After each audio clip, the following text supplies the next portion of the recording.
ආයතනය වෙනුවෙන් මම ඔබ සැම ඉතා ආදරයෙන් ගෞරවයෙන් මේ නමස්කාර මෙහෙයට පිළිගනු ලබනවා. මෙම දේව මෙහෙය විවිධ නිකායන් වලට අයත් විවිධ ප්‍රදේශවලින් සහ විදේශ රටවලින් ලබාගත් වීඩියෝ පට එකතුවක්.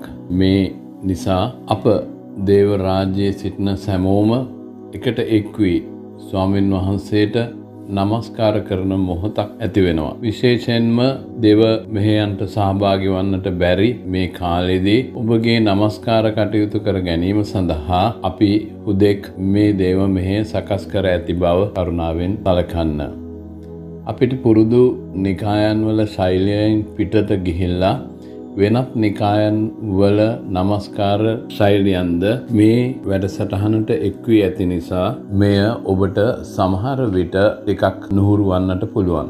ඒත් අපි ස්වර්ගයට ගොස් එහි සිටින අපගේ ස්වාමින් වහන්සේට සියල්ලෝම විවිධ රටවලින් විවිධ භාෂාවලින් විවිධ ශෛලයන්ගෙන් නමස්කාර කරන පිළිවෙලක් මේ දේව මෙහෙය තුලින් ඔබ දකී කියා මා විශ්වාස කරනවා. ඉතින් කරුණාකර මෙය ඔබගේ හිතවතුන්ට දේව මෙහෙයකට සහභාගී වීමට නොහැකිව සිටින අයට යවා ඔවුන්ටත් මේ ආශිර්වාදයක් වෙන්නට සලස්වන්න. ඔබටත් මේ වැඩසටහනේ කොටස්කාරයෙක් වන්නට කැමති නම් කරුණාකර අපව හා සමග සම්බන්ධ වන්න. අපි එක්ව ස්වාමින් වහන්සේව නමස්කාර කරමු. ආදරණීය ਸਰබලධාරී ਸਰව පරාක්‍රම සේනාවල දේව පියාණී ඔබ වහන්සේට අනෙක් වාරයක් ස්තුතිවන්ත වෙනවා ස්වාමීන් වහන්සේ. ඔබ වහන්සේ දුන්නා වූ මේ අනගිමත් දවස නිසා ස්වාමීන් වහන්සේ ආදර සම්දුනිය දවසේදී ස්වාමීන් වහන්සේ මේ දේවමය ස්වාමීන් වහන්සේ පටන්ගෙන මේ සිට අවසානයේ දක්වා ස්වාමීන් වහන්සේ ඔබ වහන්සේගේ ශුද්ධාත්ම මඟ පෙන්වීම ස්වාමීන් වහන්සේ අප සියලු දෙනාම ස්වාමීනි ගෙන යන්න කියලා ස්වාමීනි ඊටමත් ගෞරවයෙන් ඔබ වහන්සේගෙන් ඉල්ලා සිටිනවා සමිඳුනි. පියාණන් වහන්සේ නමස්කාරය තුලද ස්වාමීන් වහන්සේ දේව වචනය තුලද ස්වාමීන් වහන්සේ බලවත් ලෙස ක්‍රියා කරමින් ස්වාමීන් වහන්සේ ඔබ වහන්සේගේ කරුණාව ස්වාමීනි අප සියලු දෙනා මැද්දේ ස්වාමීන් වහන්සේ නිදහස් කළ මැනව ස්වාමීනි. මේ සියල්ල ඔබ වහන්සේගෙන් ඉල්ලා සිටින්නේ ජීවමාන අතිඋතුම් වූ නාසරීය ජේසුස් ක්‍රිස්තුස් වහන්සේගේම බලවත් වූ නාමයෙන්. ආමේන්.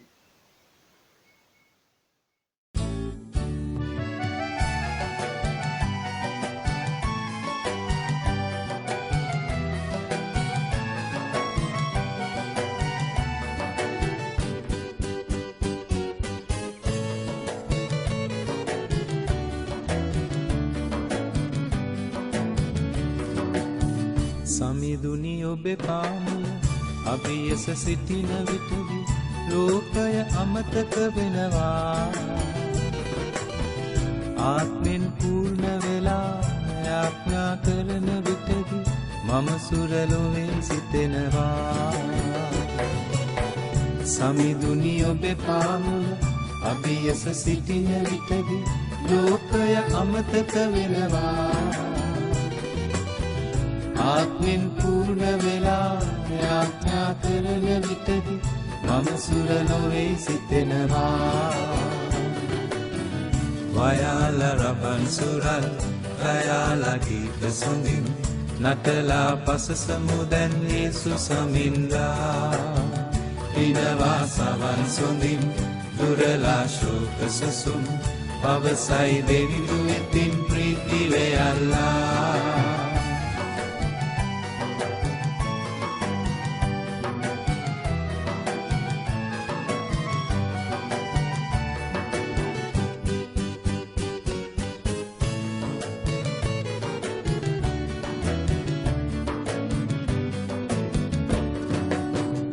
රජුන්ගේ රජ එතුමය නැත වෙන නම සම වෙන යේසුස් නම බැබලෙනවා. පාපය දුරලන ලෙස ඇත සැම බල එතුමට රෝගත් සුව කර දෙනවා. වයාල රබන් සුරල් ගයාල ගීත සොඳින් නටලා පසසමු දැන් යේසුස් සමින්දා. පිනවා සවන් සොඳින් දුරලා ශෝක සුසුම් පවසයි දෙවිඳු වෙතින් ප්‍රීති වේයල්ලා.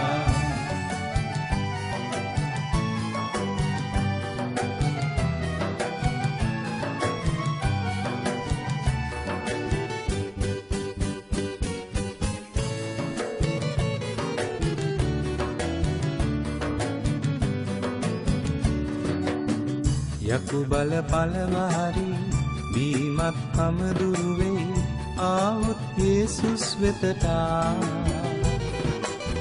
සැමටම සහනය දෙන කිසි දින වෙනස් නොවන යේසුව අපි නම දිනවා වයාල රබන් සුරල් ගයාල ගීත සොඳින් නටලා පසසමු දැන් යේසුස් සමින්දා දිනවා සවන් සුඳින් දුරලා ශෝක සුසුම් පවසයි දෙවිඳු විතින් ප්‍රීති වේයල්ලා වයාල රබන් සුරල් ගයාල ගීත සොඳින් නටලා පසසමු දැන් යේසුස් සමින්දා දිනවා සවන් සුඳින් දුරලා ශෝක සුසුම් පවසයි දෙවිඳු විතින් ප්‍රීති වේයල්ලා යවුම් පද්ද කියවීම කොරින්ති වාසීන්ට ලියන ලද පළවෙනි හස්නේ 15 වෙනි පරිච්ඡේදයේ පළවෙනි පදයේ සිට 11 වෙනි පදය දක්වා. තවද සහෝදරියනි මම නුඹලාට දේශනා කළා වූ නුඹලා පිළිගත්තා වූ නුඹලා පිහිටා සිටින්නා වූ නුඹලා ගැලවීමට පැමිණෙන්නා වූ සුභාරංචිය නුඹලාට දන්වමි.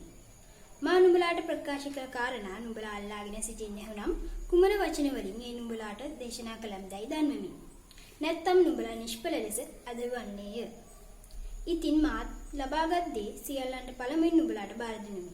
එනම් ලියවිලි ප්‍රකාරයට අපගේ පව් නිසා ක්‍රිස්තුස් වහන්සේ මැරෙන බවත් උන්වහන්සේ තැන්පත් කරනු ලැබූ බවත් ලියවිලි ප්‍රකාරයට තුන්වෙනිදා නැගිටිනු ලැබූ බවත් කේපස්ට පසු 12 දිනකට පෙන්වූ බවත් ඉන්පසු උන්වහන්සේ එක විටම 500ට වඩා සහෝදරයන්ට පෙන්වුසේක. උන්ගේ වැඩි දෙනා මේ දක්වා සිටිති. සමහරු සතපුනේය. ඉන්පසු උන්වහන්සේ යාකෝබ්ටද පසුව සියලු පෙරිතයන්ටද පෙන්වුසේක. සියල්ලන්ට පසු අකලට උපන් තැනැත්තෙක් වැනි වූ මටත් උන්වහන්සේ පෙන්වුසේක. මක් නිසාද මම පෙරිතයන්ට වඩා කුඩා තැනැත්තාය. මම දෙවියන් වහන්සේගේ සභාවට පීඩා කළ බැවින් පෙරිතෙක් යයි කියනු ලබන්නට නොවටිමි. නමුත් මම යම් ස්වභාවයකට පැමිණ සිටින්ද එසේ සිටින්නේ දෙවියන් වහන්සේගේ අනුග්‍රහයෙන්ය. උන්වහන්සේ මට දුන් අනුග්‍රහ නිෂ්ඵල නොවිය. මම ඔවුන් සියල්ලන්ට වඩා බොහෝ සෙයින් වැඩ කළෙමි. නමුත් එසේ කළේ මානව මා කෙරෙහි තිබුණා වූ දෙවියන් වහන්සේගේ අනුග්‍රහය. එබැවින් මාන් වුවත් ඔවුන් වුවත් අපි එසේ දේශනා කරමුව. එසේ නුඹලා අදාහගත්තුය. දේව වාක්‍ය මෙසේය. දෙවියන්දුන්ට ස්තුති වේවා. දයාබර කමින් කරුණා ගුණයෙන් මට හඬ ගැසුවා මගේ නම කියා සාමිදා දයාබර කමින් කරුණා ගුණයෙන් මට හඬ ගැසුවා මගේ නම කියා සාමිදා ගිනි මැද මහ සිටින විට නුඹ මගේ මයි කියා ජල මැද මහ සිටින විට නුඹ මගේ මයි කියා ඉලිහෙන්නට ඉඩ නොදී මාතවෙන්න ඉඩ නොදී සුරතින් මා රැකගෙන ඔබගෙන ගියා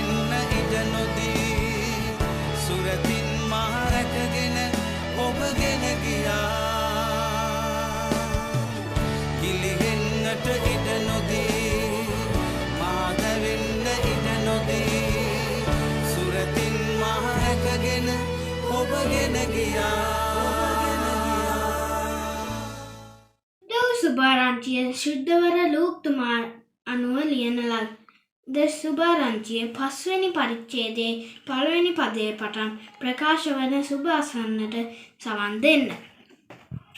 තවද උන්වහන්සේ ගෙනසරෙත් නම් විල ළඟ සිටියේදී සමූහයෝ උන්වහන්සේගේ වචනය අසමින් උන්වහන්සේට තෙරපීගෙන සිටියෝය. විල ළඟ ඔරු දෙකක් තිබෙනවා උන්වහන්සේ දුටුසේක. මසුන් අල්ලන්නෝ ඒවායින් බැස තමන්ගේ දැල් සෝදමින් සිටියෝය. උන්වහන්සේ ඒ ඔරුවලින් එකක් වන සීමොන්ගේ ඔරුවට නැගී ගොඩින් ටිකක් ඈත් කරන්නට ඔහුගෙන් ඉල්ලා ඔරුවෙහි වැඩ හිඳගෙන සමූහයන්ට ඉගැන්වූසේක. උන්වහන්සේ කතා කොට නිම වූ කල ගැඹුරට ගොස් මසුන් අල්ලන්නට දැල් හලාපල්ලයි සීමොන්ට කීසේක. සීමොන් උත්තර දෙමින් ස්වාමීනි, අප මුළු රාත්‍රියේදීම වෙහෙස වූවෙමු. නමුත් මොකක්වත් ඇල්ලුවේ නැත. එහෙත් ඔබගේ වචනය නිසා දැල් හලමයි කීසේක. ඔවුන් එසේ කළ විට මසුන් මහත් රාශියක් අසුවිය. ඔවුන්ගේ දැල් ඉරෙන්නට පටන්ගත්ත. ඇවිත් තමුන්ට උපකාර කරන්නට අනෙක් ඔරුවෙහි සිටි හවුල්කාරයන්ට ඔහු සංඥා කළෝය. ඔහු ආකල්හි ඉලෙන තරමටම දෙකම පුරවා ගත්තෝය. සීමොන් පේතෘස් ඒ දැක යේසුස් වහන්සේගේ දන ළඟ වැටී ස්වාමීනි, මා වෙතට ගිය මැනව. මම පව්කාර මනුෂ්‍යයෙක්යැයි කීවේය. මක්නිසාද ඔහු සහ ඔහු සමග සිටි සියල්ලෝ තමුන් නැල්ලූ මසුන් රාශියක් දැක විස්මිත වූෝය. සීමොන්ගේ හවුල්කාරයෝ වූ සෙබදිගේ පුත්‍ර වූ යාකොබ්ද යොහන්ද එසේම විස්මිත වූෝය. උන්වහන්සේ බය නොවන්න, මෙතනින් පටන් නුඹ මනුෂ්‍යයා නැල්ලනවා ඇතැයි සීමොන්ට කීසේක. ඔහු තමුන්ගේ ඔරු ගොඩට ඇද සියල්ල අත්හැර උන්වහන්සේ අනුව ගියෝය. කිතු සමිඳුන් සුභ අසන මෙසේය.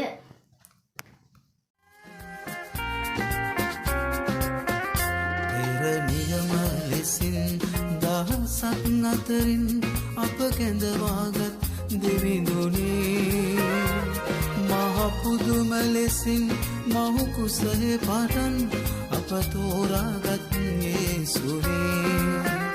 පෙර නියම ලෙසින් දහසක් අතරින් අප කැඳවාගත් දෙවිඳුනේ, මහ පුදුම ලෙසින් මහු කුසලේ පටන් අප තෝරාගත් යේසුවේ. අපේ බලයෙන් නොවේ, දෙවිඳුන්ගේ බලයෙන්ම වේ. අපේ නුවණින් නොවේ, දෙවිඳුන්ගේ නියමය වේ.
අතරින් අප කැඳවාගත් දෙවිඳුනේ මහපුදුම ලෙසින් මහු කුසලේ පටන් අප තෝරාගත් යේසුනේ අපේ බලයෙන් නොවේ දෙවිඳුන්ගේ බලයෙන් නොවේ අපේ නුවණින් නොවේ දෙවිඳුන්ගේ නියමය වේ අපේ බලයෙන් නොවේ දෙවිඳුන්ගේ බලයෙන් නොවේ අපේ නුවණින් නොවේ දෙවිඳුන්ගේ නියමය වේ යේසුස් ක්‍රිස්තුස් වහන්සේගේ උතුම් නාමයෙන් මං ඔබ හැම කෙනෙක්ටම සුබ පතනවා. අපි අද බලන්න යන්නේ ශුද්ධ වූ ලූක් 5 වෙනි පරිච්ඡේදයේ 1 වෙනි පදේ ඉඳන් 11 වෙනි පදය වෙනකම්. ඔයගොල්ලෝ එක්ක මේ වචනය බෙදා ගන්න ලැබීම මට ලොකු සතුටක්. අපි අද බලන්න යන කතන්දරය දේව වචනේ ලියවිලා තියෙන හුඟක් වැදගත් සිද්ධියක්. ඒ තමයි පේතුරුස් යේසුස් වහන්සේගේ ගෝලයෙක් වෙන්න තීරණය කරපු හැටි. අපි දන්නවා පේතුරුස් කියන්නේ මාළු අල්ලන කෙනෙක්. ඉතින් පේතුරුස් තමන් දැනගෙන හිටපු හැම දෙයක්ම අතහැරලා තමන් නොදන්න අනාගතයකට පියමනින්න තීරණය කරනවා. ඔහුට කිසිම බලාපොරොත්තුවක් තිබුණේ නැති අනාගතයකට ඇතුල් වෙන්න ඔහු තීරණය කරනවා. පේතුරුස් ඔහුට තිබුණු හැම දෙයක්ම අතහැරලා යේසුස් වහන්සේව අනුගමනය කරන්න හේතුව මොකක් වෙන්න ඇතිද? ඒ හේතුව ගැන තමයි අද මේ දේශනාවෙන් අපි බලන්න යන්නේ. අපිට පේනවා මෙතනදී දේව වචනේ සඳහන් වෙනවා යේසුස් වහන්සේ ගලීලයේ මුහුද දිගේ දේශනා කරනවා. උන්වහන්සේට ඇහුම්කම් දෙන්න ගොඩාක් සෙනග එතනට එකතු වුණා කියලා. බලන්න මෙතන දෙවෙනි පදයේ මෙන්න මෙහෙම කියනවා. උන්වහන්සේ දකින්නවා එතන හිස් බෝට්ටු දෙකක් තියෙනවා. ඒ එකම මාළු අල්ලන්න ගිය අය ඔවුන්ගේ වැඩ ඉවර කරලා දැල් හොදගෙන ඉන්න හැටි. යේසුස් වහන්සේ ඊට පස්සේ පේතුරුස්ට අයිති බෝට්ටුට නැගලා මිනිසුන්ට වචනය උගන්වනවා.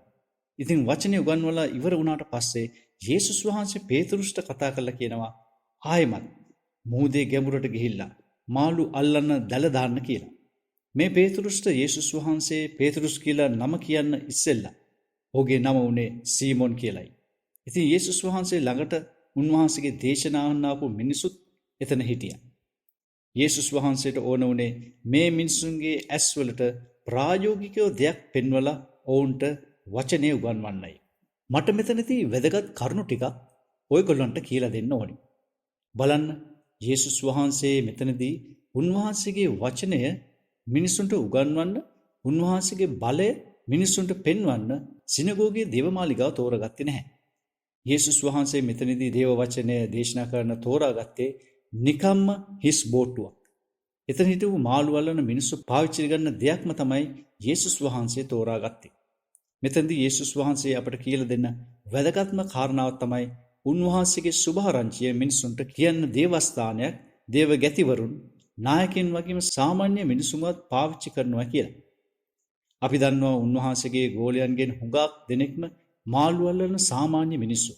යේසුස් වහන්සේ ව්‍යාපාරයක් කරන, එහෙම නැත්නම් ඕනෑම රස්සාවක් කරන අයවත් උන්වහන්සේගේ සුභාරංචියේ කටයුතු වලට පාවිච්චි කරනවා. ඒ විතරක් නෙවෙයි, සාමාන්‍ය මාළු අල්ලන්න පාවිච්චි කරන බෝට්ටුවක් පවා යේසුස් වහන්සේගේ සුභාරංචිය දේශනා කරන්න පාවිච්චි කරා. හැම ජීවිතයක්ම උන්වහන්සේට වැදගත්. ක්‍රිස්තුස් වහන්සේගේ ශරීරයේ හැම අවයවයක්ම උන්වහන්සේගේ සුභාරංචිය වෙනුවෙන් පාවිච්චි කරනවා. ඔබ ගුරුවරයෙක්, දේවගැතිවරයෙක් නොවෙන්න පුළුවන්. දැන් ඔබ සාමාන්‍ය රස්සාවක්, ව්‍යාපාරයක් කරන කෙනෙක් වෙන්න පුළුවන්. යේසුස් වහන්සේ ඔයගලන්ගේ ව්‍යාපාරත් උන්වහන්සේගේ සුභාරංචිය වෙනුවෙන් පාවිච්චි කරන්න ලෑස්ති. උන්වහන්සේට ඕනේ ඔබේ ළඟ දැනටමත් තියෙන හැම සම්පතක්ම උන්වහන්සේගේ සේවයේ අරමුණු ඉටු කරන්න පාවිච්චි කරන්නයි. බලන්න, උදාහරණයක් කියනවා නම් අද තාක්ෂණය තුළින් අපි පාවිච්චි කරන දේවල් වලින් ලෝකයේ ඉන්න ගොඩාක් මිනිසුන්ට මගේ කටහඬින් දේව වචනේ ඇහෙනවා. ඉතින් යේසුස් වහන්සේට ඕන අපි හැම කෙනෙක්ටම උන්වහන්සේගේ සුභාරංචිය වෙනුවෙන් පාවිච්චි කරන්නයි. අපි උන්වහන්සේට ඉඩ දෙනවා නම් උන්වහන්සේ ලෑස්ති අපේ ජීවිතත් සුභාරංචිය වෙනුවෙන් පාවිච්චි කරන්න. ඔබේ බෝට්ටුවටත් යේසුස් වහන්සේට නගින්න ඉඩ හරින්න. යේසුස් වහන්සේ හුඟා කැමති අපි හැම කෙනෙක්ටම උන්වහන්සේගේ සේවයේ පංගුකාරයන් කරන්න. ඔයගොල්ලන්ගේ ජීවිතයටත් මේ වචනේ අදාළ වෙන්නේ කොහොමද කියලා පොඩ්ඩක් කල්පනා කරලා බලමු. දැන් මෙතන 4 වෙනි පදයේ යේසුස් වහන්සේ සමූහයන්ට උගන්වලා ඉවර වුණාම පේතරුස්ට කියනවා මුහුදේ ගැඹුරට ගිහින් මාළු අල්ලන්න දැල් දාන්න කියලා. බලන්න යේසුස් වහන්සේ පේතරුස්ට මෙහෙම කියද්දි ඔවුන් දවසේ වැඩ ඔක්කොම ඉවර කරලා හිටියේ. ඔවුන්ගේ මාළු දැලුත් හොදලා ඉවර වෙලා හිටියේ. ඒ වුණත් අපිට පේනවා 5 වෙනි පදයේදී පේතරුස් යේසුස් වහන්සේ කිව්ව දෙයට කීකරු වෙලා උත්තර දෙන විදිහ. පේතරුස් කියනවා අපි මුළු රෑම මහන්සි වෙලා දැල් දැම්මා. එක මාළුවෙක්වත් අහුනේ නැහැ. ඒත් ඔබ වහන්සේ කියන නිසා අපි ආයෙත් දැල් දාන්නම් කියලා පේතරුස් කියනවා. බලන්න පේතරුස් මෙතෙන්දී යේසුස් වහන්සේට කීකරු වුණ විදිය ගැන. ඔහුගේ දවසේ වැඩ ඉවරලා කරලා තිබුණත් යේසුස් වහන්සේගේ වචනයට කීකරු වෙලා උන්වහන්සේ කිව්ව දේ කරනවා. මම පේතරුස්ගේ මේ ගතිගුණයට හුඟක් කැමතියි. ඔහු යේසුස් වහන්සේ ඉදිරියේ හරිම අවංකයි. ඔහු යේසුස් වහන්සේට දැනෙන්න හැරියා. ඔහුට ඒ දේ කරන්න ඌමනා නැහැ. නමුත් යේසුස් වහන්සේ ඔහුට කරන්න කිව්ව නිසා ඒ දේ කරනවා කියලා. මං හිතනවා අපේ ජීවිතයේදී සමහර තැන් තියෙනවා අපිට කරන්න උමනාවක් නැති දේවල් කරන්න යේසුස් වහන්සේ අපිට මඟ පෙන්වනවා. අපි ඒ දේවල් උන්වහන්සේට කීකරු වෙලා කරන්න ඕනේ. ඒ මොකද අපිට ඒ දේ කරන්න කියන්නේ යේසුස් වහන්සේ නිසා. සමහර වෙලාවට අපි හිතන්න පුළුවන් ඒ දේවල් කරන එකකින් නිකන් අපේ කාලය නාස්ති වෙනවා. නැත්නම් අපි නිකම් මහන්සි වෙනවා කියලා. නමුත් මිත්‍රවරුනි, මං ඔබ හැම කෙනෙක්ටම කියන්නේ යේසුස් වහන්සේ ඔබට කරන්න කියන දේ කරන්න. උන්වහන්සේගේ වචනයට කීකරු වෙන්න. මොකද අපිට හිතුණට මේ වෙලාවේ අපි කරන දේ ආශිර්වාදයක් ලැබෙන්නේ නැහැ කියලා උන්වහන්සේට පුළුවන් ඒ වෙලාවට ආශිර්වාද කරන්න. ඒ පේතරුස්ගේ ජීවිතයට උන දේ අපිට පේනවා ඔහුට කිසිම බලාපොරොත්තුවක් තිබුණේ නැහැ. ආයෙමත් මුහුදට දැල් දාන්න. නමුත් යේසුස් වහන්සේගේ වචනයට කීකරු වුණ නිසා ඔහු ආශිර්වාදය ලබා ගත්තා. ඉතින් මම ඔය හැම කෙනෙක්වම ධෛර්යමත් කරනවා උන්වහන්සේ කරන්න කියන දේ ඒ වෙලාවට කරන්න කියලා. මම මෙතනදී යේසුස් වහන්සේ පේතරුස්ට මුහුදුවේ ගැඹුරට යන්න කියපු දේ ගැන කතා කරන්න ඕනේ. ඒ තමයි ඔබත් යේසුස් වහන්සේ සමග ඔබට තියෙන සම්බන්ධතාවයේ ගැඹුරට යන්න. උන්වහන්සේට කීකරු වීම තුළ ගැඹුරටම යන්න. උන්වහන්සේ සමග ඇවිදීමේදී ගැඹුරට යන්න. මොකද අපි එහෙම කරන විට අපට උන්වහන්සේගේ මහත් ආශිර්වාදය දැක ගන්න පුළුවන් වෙනවා. මෙතනදී පේතරුස් ඒ ආශිර්වාදය දැක්කා. ඔහුට මාළු ගොඩාක් අල්ලන්න පුළුවන් වුණා. මාළු වැඩි නිසා ඔහුගේ දැල් කැඩෙන්න පටන් ගත්තා. ඒ නිසා ඔහුට මුහුදේ හිටපු අනිත් අයගෙන් උදව් ඉල්ලන්න සිද්ධ වුණා. මෙතනදී උන්වහන්සේ අපිට කතා කරන්නේ අපිත් උන්වහන්සේගේ වචනයට කීකරු වෙලා වැඩ කරනකොට, දේව සේවය කරනකොට අපිටත් අනිත් අයගේ උදව් උපකාර ඕන වෙනවා. එකිනෙකා එක්ක සහයෝගයෙන් වැඩ කරන්න සිද්ධ වෙනවා. දෙවියන් වහන්සේ අපව කැඳවලා තියෙන්නේ අපේ ආශිර්වාදය අනිත් අය එක්ක බෙදා හදාගෙන ජීවත් වෙන්නයි. මෙතනදී විශේෂතම කාරණය තමයි පේතරුස් ඔවුන්ට ලැබුණු ආශිර්වාදය ගැන හිතලා ප්‍රීති වෙනවට වඩා ඔහු යේසුස් වහන්සේ ළඟ වැටි ස්වාමිනී මගේ ළඟින් යන්න මම පව්කාරයෙක් කියලා යේසුස් වහන්සේට කියනවා. 8 වෙනි පදයේදී අපි දකිනවා පේතරුස් කියනවා ඔබ ළඟ ඉන්න බැරි තරමට මම පව්කාරයෙක් කියලා. බලන්න මේක ටිකක් රසවත් දෙයක්. සමහර වෙලාවට අපේ ජීවිතේදී අපි ලබන්න සුදුසු නැති ආශිර්වාද උන්වහන්සේ අපට දෙනකොට අපි පේතරුස් වගේ පසුතැවිලා උන්වහන්සේට ස්තුති කරනවාද? අප පිට තිබුණු පාපය උන්වහන්සේගේ කරුණාව තුලින් නිදහස් කරමින් උන්වහන්සේ අපට ආශිර්වාද කරනවා. ඉතින් මේ පේතරුස් වගේ අපිත් ඒ ආශිර්වාදය තුළ උන්වහන්සේව අනුගමනය කරනවාද? අපි දකිනවා 10 වෙනි පදයේදී යේසුස් වහන්සේ පේතරුස්ට කියනවා බය නොවෙන්න. මෙතෙන් පටන් නුඹ මිනිසයන් අල්ලනවා ඇතයි කියලා. ඉතින් පේතරුස් ඔහුට තිබුණු සියල්ල අතහැරලා යේසුස් වහන්සේ පසුපස යනවා. අපේ ජීවිත තුලත් උන්වහන්සේගේ ආශිර්වාද ලබා ගන්න අපි සුදුසු නැති වුණත් උන්වහන්සේගේ කරුණාව යහපත්කම අපිට මතක් කරලා දෙන්න උන්වහන්සේ අපට ආශිර්වාද කරනවා. ඉතින් මේ ආශිර්වාදය තුල තව තවත් උන්වහන්සේට සමීපව යේසුස් වහන්සේත් එක්කම ගැඹුරට ඇවිදගෙන යන්න ඕනේ. උන්වහන්සේ වෙනුවෙන් කැප වෙන්නත් ඕනේ. එතකොට උන්වහන්සේ ඔබටත් ආශිර්වාද කරනවා. ඉතින් ඔබත් හිතන්නේ නැති වෙලාවට උන්වහන්සේ ඔබට කරන්න කියන දේ කරන්න. උන්වහන්සේට කීකරු වෙන්න. ඔබේ මුළු හදවතින්ම යේසුස් වහන්සේව අනුගමනය කරන්න. මං ඔබ හැම කෙනෙක්වම ධෛර්යමත් කරනවා. ඔබ හැම දෙනෙක්ටම යේසු පිහිටයි.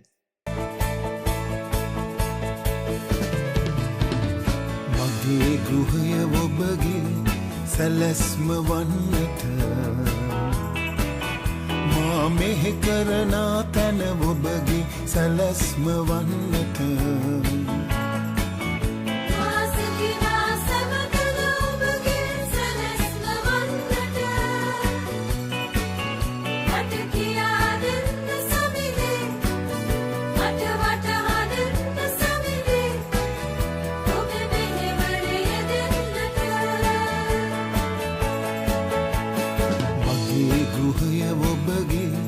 සැලැස්ම වන්නට මා මෙහෙ කරනා තැන ඔබගේ සැලැස්ම වන්නට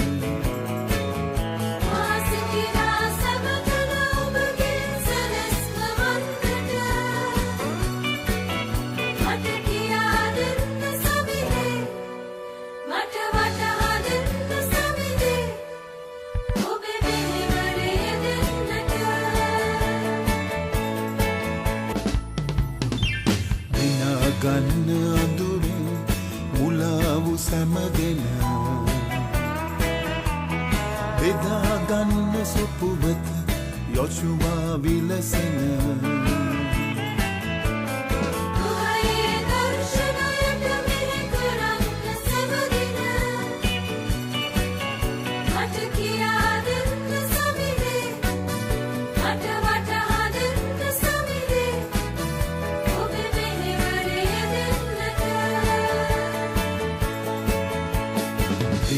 ගන්න අඳුරේ මුලාවු සැමගෙන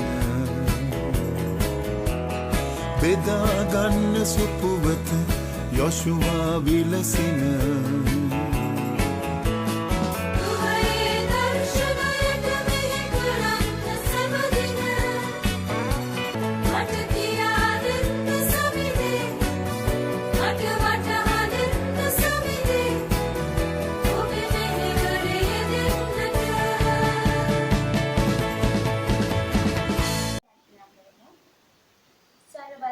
දෙව්පියන්ගනි ඔබ වහන්සේට ස්තුති කරනවා ස්වාමීන් වහන්සේ. අද දවසේ ඔබ වහන්සේ අපිට කතා කරා උදේ වචනය නිසා ස්වාමීනි. යන්නේ වචනය මගේ දෙවියන් වහන්සේ සතුරාට සොයා ගන්නට නොදී මගේ දෙවියන් වහන්සේ ඔබ වහන්සේගේ දරුවන්ට හොඳින් ධාරණය කරගන්නට ඔබ වහන්සේ කරුණාව ලබා දුන් නිසා ඔබ වහන්සේ ස්තුතියි මගේ දෙවියන් වහන්සේ. ස්වාමීනි වචනය අසන්නෝ පමණක් නොවි ස්වාමීනි ඒ පිළිපදින්නෝ ලෙසද ස්වාමීනි ඔබ වහන්සේගේ දරුවන් ස්වාමීන් වහන්සේ යහපත් මාර්ගයේ කියන කියමන මගේ දෙවියන් වහන්සේ ස්වාමීනි ඔබ වහන්සේ ප්‍රයයන ඔබේ ජීවිත හදාගන්නේ ස්වාමීන් වහන්සේ වැරදි මාර්ගවලින් ස්වාමීනි නිදහස් වෙලා මගේ දෙවියන් වහන්සේ ඔබ වහන්සේ අනුව යන්නට ඔබ වහන්සේගේ දරුවන්ට කරුණාව දුන්න මනවා සරලන්නේ නාසරයට තුමෝ යේසුස් ක්‍රිස්තුස් වහන්සේගේ බලවත් වූ නාමයෙන් ආමේන්.